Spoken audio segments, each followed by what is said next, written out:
Wednesday. Okay, we're talking about the recruiting series right now, and now we are at the interview stage. Now look, when you're one of our clients, in your documents we have the actually interview questions.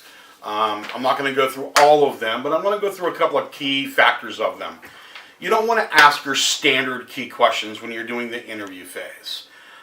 What you want to do is you want to ask, I don't want to say oddball, but kind of off question based questions to be able to find out what your candidate, is your candidate going to fit your culture, what's the expectations, what's so on and so forth. So we'll just pick a couple out when we're going through kind of like your career. What is the best day you had in real estate, and why was it the best day? So when you ask a question like that, they get to explain something positive about their life. Was it, that they sold to and listed to? Was it that they sold $1 million property? What was it? So you get kind of the energy up. Next one is, how do you determine or evaluate success? When you get to know what the definition of success of somebody is, it helps you kind of engage if they're going to be a team member or a non-team member. Each person has a different definition of success. So there's different categories about you, motivation, skills, about your career. Here's another one. This one's kind of interesting. When you don't follow through with any of the items that we just covered, how would you like me to approach you about it? Interesting concept, isn't it? So we're hitting that up front. How do you want me to approach you when you don't meet the expectations of the team, of the company policy, of whatever?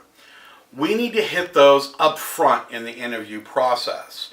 And that way we know that we have set the boundaries, we've set the expectations, we've set the company's core values, mission statements, vision, everything up front in the interview process. Because depending on how they're going to answer that is going to determine on if they're going to be suitable for my team or not. And usually when you ask questions like that, their consequences are going to be harder than what your consequences are. And that's something we'll be talking about in the next video in regards to the team interview. So during the interview process, we're looking at the resume, we're looking at the disc, we're looking at the application, and we're asking the questions. Now you can go through, how do you see yourself in 5 years or in 10 years? Why do we ask that question? If you even break it down, how do you see yourself in a year or 2 years? And they say, I want to have a team just like you. Okay, if you are not looking at having somebody long term, is that somebody you want to invest in? Or is it somebody you feel that you could hone as a manager or as a sales manager? Ask the right questions and get the right answers up front. Now, if you're a brokerage, then that's great. That's a great answer that you're looking for. So depending on who's watching this video and depending on what type of business you are, you need to look and search out for the answers that you're looking for and what's suitable for your business. But don't just ask the normal standard questions. Where do you see yourself in 5 years? How can the company help you?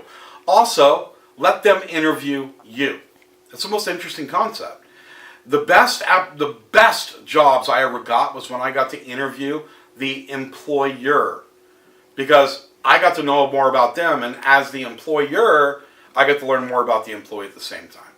Okay? So, we are now through step 4. Last is the team interview. No matter what company you work for, no matter if you're a team, a brokerage, a mortgage company, or any kind of business, the team interview is going to be the last step. So we'll be talking about that next Wednesday. Until then, God bless, and I'll talk to you then.